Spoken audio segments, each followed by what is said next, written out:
na kuna muda wake wa kuweza kuingia. Ndio maana pale nilivyokuamsha ile ilikuwa ni saa 8:10. Kwa hiyo ile saa 8:10 nilivyokuamsha wewe ukakataa kuondoka, ndio maana mimi mwenyewe sasa ilivyofika saa 8:30 uliona kabisa niliacha kukwambia twende. Okay, ni siku nyingine iliyo njema machoni pa Mungu, na naamini ubweli wa afya kwa sababu Mungu ni mwema, anaendelea kutupigania. Binafsi niko vizuri, Mungu ni mwema, lakini natumai pia wewe msikilizaji wetu uko vizuri huko kokote kule uliko, kwa sababu Bwana anawajua watu wake. Sawa, nikukaribishe moja kwa moja katika upande wa ushuhuda. Mimi binafsi ni Dennis Matayo, lakini na kijana hapa tuliweza kumsikia akiwa anatuelezea juu ya kisa na mikasa ambayo iliweza kumpata katika maisha yake, lakini katika safari ya utumishi tuseme hivyo. Sasa na leo yuko mahali hapa, tutakuja kumsikiliza pale ambapo aliishia, ataenda kutupitisha kwa undani zaidi ili tuone anataka kutufikirisha nini kwenye fikira zetu. Sawa, kama una ushuhuda, namba yangu ya kuweza kunitafuta ni 0689114544. Lakini mwalike na ndugu jamaa na marafiki, pengine huu ushuhuda unaweza ukawa na wahusu au na walenga kwa ajili ya kuweza kuokoka na kumpokea Yesu kuwa Bwana na Mwokozi wa maisha yao. Maana maisha hapa duniani ni mafupi. Unaweza ukawa na kila kitu, lakini ukishatoweka havitakusaidia lolote. Sana sana utaondoka na zile nguo tu ambazo zitakuwa zimechaguliwa kwa siku hiyo. Sawa, sasa enendeni ulimwenguni kote mkawafanya watu kuwa wanafunzi, na sisi ndio hapa tunawafanya watu kuwa wanafunzi. Kwa hiyo kama una ushuhuda kaa nao, basi hiyo sio juu yangu, ni juu yako wewe na Mungu wako. Sawa kijana, karibu sana. Asante sana, ninashukuru.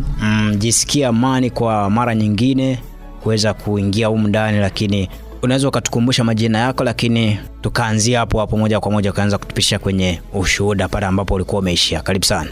Asante sana, asante sana. Kwanza kabisa namshukuru Mungu aliyenipa kibali tena kwa siku ya leo kuwa mahali hapa. Ni jambo la kumshukuru Mungu. Kwa majina yangu ninajulikana kwa jina la Caleb Samson Kazana, kama nilivyojitambulisha awali wiki iliyopita.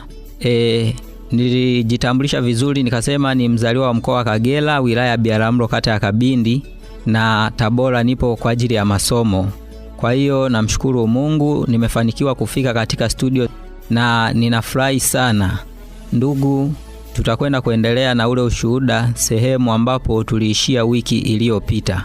Na kwa waliokuwa wanatufuatilia sana, wiki iliyoisha niliishia pale ambapo mimi mwenyewe binafsi nilianza kumtafuta mhusika mwenyewe ambaye alikuwa tayari ameacha kuanza kupokea simu zangu. Kwa hiyo kwa mara ya kwanza kabisa, baada ya kupita muda wa wiki moja, nikampigia simu. Nilipompigia simu kwa mara ya kwanza akawa amepokea.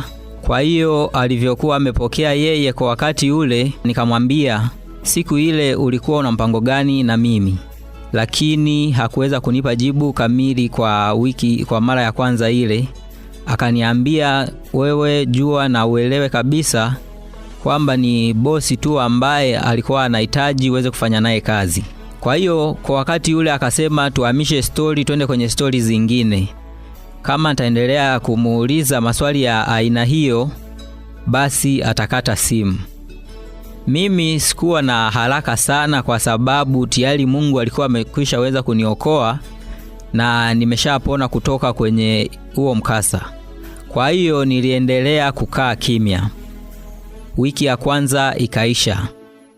Wiki iliyofuata nikanunua tena vocha ili niweze kumtafuta. Nikawa nimempigia tena kwa mara ya pili. Nikamuuliza. Kwanza tulianza kwa salamu, nikamsalimia vizuri, Bwana Yesu asifiwe, akaitikia. Nikaendelea kumuuliza mnaendeleaje huko, akasema wazima kabisa. Kwa hiyo nikamuuliza vipi sasa, ninahitaji niweze kujua kwa undani zaidi kwa siku ile ulikuwa unamaanisha nini, na mbona uliniambia tutaendelea kwa siku ya pili huku nitafuta tena. Akasema muda bado, nitakuja nikutafute kwa baadaye ili tuendelee. Nikamwambia lakini unakumbuka kabisa tulikubaliana ndani ya siku 5 ndipo tutakuwa tumemaliza hiyo kazi. Nilihitaji kumuuliza vile ili niweze kujua kama bado ana nia ya kuendelea. Lakini akasema amna, wewe siku ile tayari ulikuwa umekwisha haribu. Maana nilivyokuambia unisindikize na ukakataa, kwa hiyo bosi alivyokuwa anahitaji kufanya na wewe kazi alikataa na yeye moja kwa moja. Ndipo nikamwambia kwani bosi wako anaishi wapi? Nikawa nimemuuliza lile swali. Baada ya kumuuliza lile swali akaniambia hata nikikwambia jina au hata nikikwambia sehemu aliyopo hauwezi ukamjua. Kwa maana yupo mbali kidogo, yupo nje ya huu mkoa wa Kagera. Basi mimi nikaendelea nikamwambia niambie tu angalau hata mkoa ambao anaishi. Au unieleze tu ni sehemu gani ambapo yeye huyo bosi wako anaishi. Baada ya yeye kumwambia vile akaniambia bosi wangu mimi nitakwambia tu wilaya ambayo anaishi, lakini sitokutajia jina lake. Kwa hiyo yeye akawa ameamua kuniambia bosi anaishi mkoa wa Shinyanga katika wilaya ya Kahama. Basi kwa wakati ule mimi nikawa nimejua bosi wake anatokea pale Kahama, ila kiundani zaidi sikutaka kumjua zaidi. Mimi niliishia pale pale kujua bosi wake yupo Kahama na ndiye anayemsaidia katika mambo yote ya kurekodi na kushuti hizo nyimbo. Kwa hiyo yeye tukawa tumeendelea.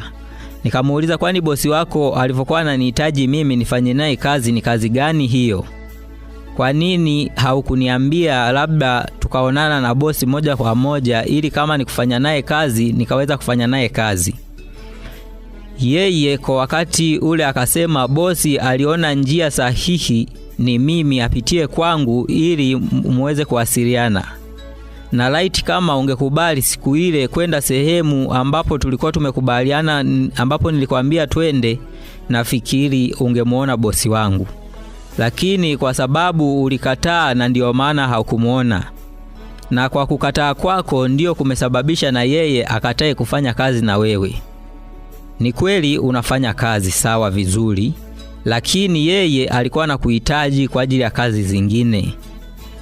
Akawa kaniambia hivyo.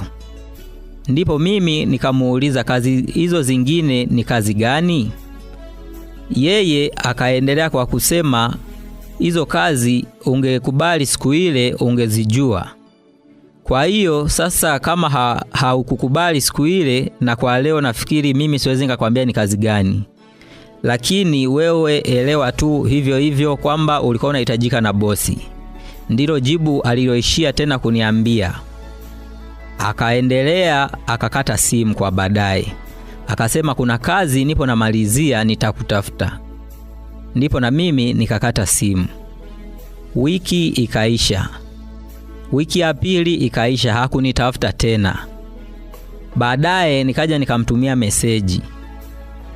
Nilivomtumia meseji akajibu akasema kwema kabisa. Unaendeleaje na sasa hivi uko wapi? Ndilo swali la kwanza ambalo aliniuliza.